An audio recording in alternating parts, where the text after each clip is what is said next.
This is question number 2. A charge of 1 coulomb is placed at the top of your college building and the another equal charge at the top of your house. Take the separation between these two charges will be equal to 2 kilometer. Find out the force of attraction, force exerted by the charges on each other. How many times of your weight is this force? तो simple सा question है, देखिएगा। मान लीजिए हमारी ये college की building है और ये हमारी घर की बिल्डिंग है। तो यहाँ पर दो इक्वल और अपोजिट चार्जेस को रखा गया है। This is the charge 1, this is the charge 2 और दोनों का चार्ज इक्वल है 1 कूलम्ब 1 कूलम्ब। इनके बीच का जो ये डिस्टेंस है डायरेक्टली गिवन है क्वेश्चन में कि इनके बीच का जो सेपरेशन है इट इज 2 किलोमीटर। तो इसको मैं 2000 मीटर लिख देता हूं। अब होगा क्या actually, because the charges are same type charges, like charges, they will repel each other, एक दूसरे को रिपेल करेंगे, है ना।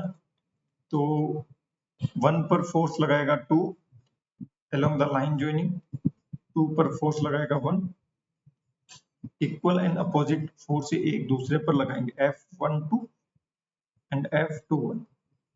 अगर हम मैग्नीट्यूड की बात करें, the magnitude of F12 will be equal to the magnitude of F21 and it will be equal to K Q1 Q2 divided by R square।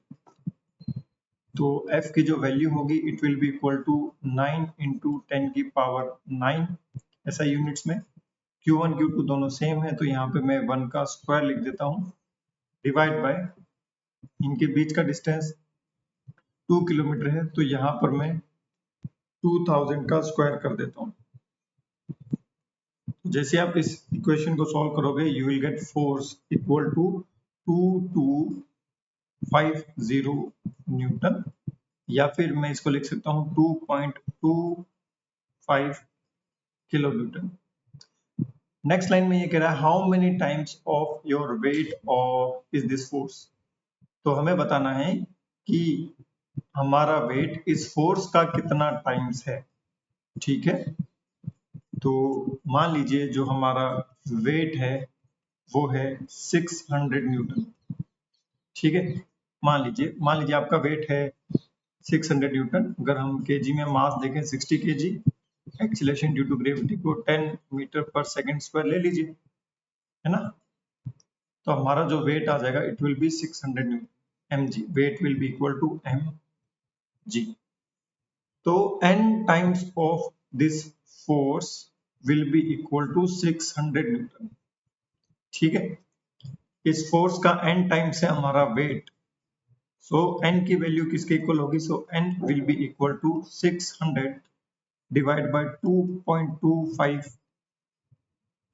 Times, ठीक है। तो इस तरीके से आप इस क्वेश्चन को सॉल्व कर सकते हो।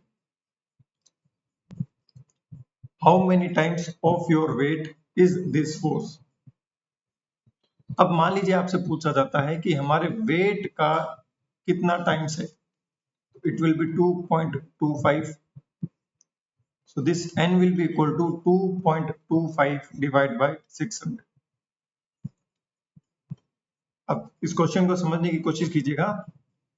हमारा वेट फोर्स का n टाइम्स है और यहाँ पे ये फोर्स हमारे वेट का n टाइम्स है, तो आंसर क्या होगा। क्वेश्चन पूछ रहा है how many times of your weight, तो इतना टाइम्स ऑफ योर वेट, तो हमारा आंसर जो होगा 2.25 डिवाइड बाय 600 होगा, ठीक है। तो ये क्वेश्चन जो है आपको कंफ्यूज करने के लिए बनाया गया है।